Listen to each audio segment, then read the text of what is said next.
Well, people like these stories, I guess I tell every once in a while about my career hijinks.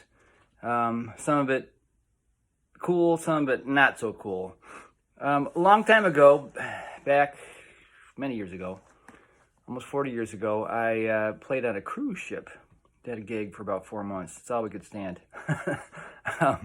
Some pretty dumb things that went on that cruise ship, if you ask me.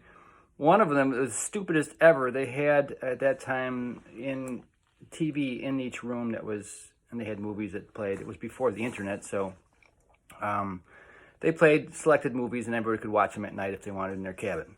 And I was looking at the TV, and of all movies, I don't know who picked this movie. Hopefully they got fired for it. It was the Poseidon Adventure. If you don't know the Poseidon Adventure, it was about a cruise ship or a boat capsizing in the ocean.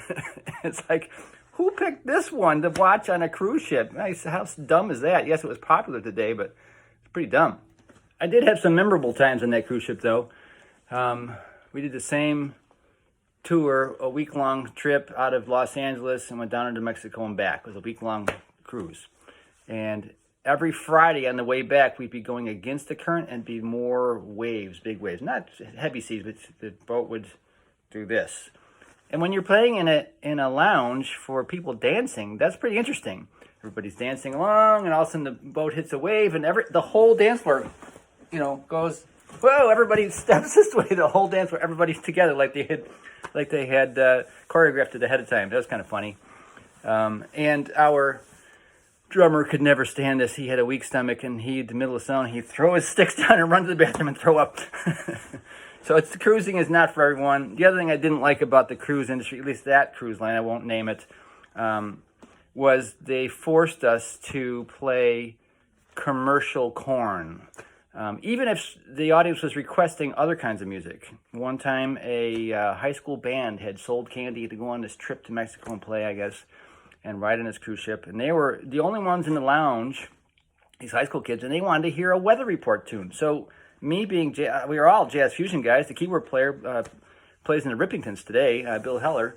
And so we obliged. I thought as a band leader, I was doing my job. I'm playing requests from the audience, and as nobody else wasn't, like, there was a lot of people, saying, "Oh, we can't dance to this." There was nobody else in the lounge, and some Haitian refugee waiter called the captain, "They're playing that music again," And I got called down to the cruise director's office the next day, and I laid into him.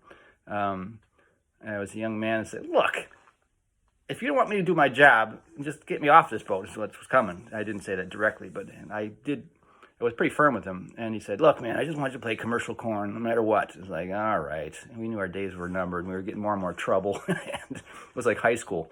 So eventually we just got off the boat and said, "See ya." Which is why today all the bands have to sign contracts, which we did not. Probably because of bands like us. We said, "We're getting off tomorrow. We quit."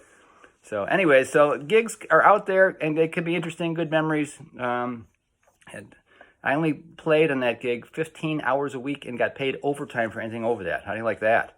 So if you're looking to lay in the sun as a musician and hang out in your room and read books, that's the gig for you. It's kind of isolated. These days they have internet. It's probably much easier to have a real life. And that day we'd be gone for a week, hang out on beaches when people weren't on the boat. You had nobody to play for, so we got off and went pool hopping from resort to resort. And super easy. I had a great tan. But we'd get back in port on Sunday and have, a couple hours to call home or write a letter, or mail a letter, or do something quick and get a pizza. So it was pretty isolated life. Today is probably better. I know there's musicians who do it. I think they kind of lose themselves. It's very commercialized. If you're into that, you can do it. I was not into it, and we left. So anyways, there's a story about me and my cruise ship days. You can do that too if you like.